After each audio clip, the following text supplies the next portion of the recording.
ভারত পাকিস্তানের মধ্যে যখনই কোনো যুদ্ধ পরিস্থিতি তৈরি হয় তা নিয়েই সিনেমা বানিয়ে ফেলে বলিউড। আগেই অনুমান করা হচ্ছিল চলমান ভারত পাকিস্তান যুদ্ধ নিয়ে নতুন কোনো সিনেমা বানানোর ঘোষণা দিতে পারে নরেন্দ্র মোদীর দেশ।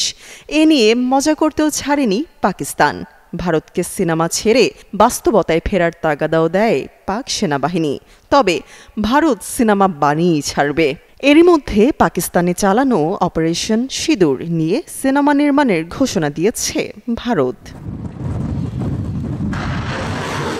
অপারেশন চালানোর দুদিন না পেরোতেই সিনেমাটির পোস্টার মুক্তি পায়। ফলে সঙ্গে সঙ্গে শুরু হয়ে যায় তীব্র বিতর্ক। প্রশ্ন উঠেছে, এত সংবেদনশীল একটি সময়ে কেন এই ধরনের সিনেমা? যখন সীমান্তে দেশের জওয়ানরা নিজেদের জীবন বাজি রেখে লড়াই করছে, তখন কি বলিউড সেখানে শুধুই ব্যবসায়িক স্বার্থ খুঁজছে?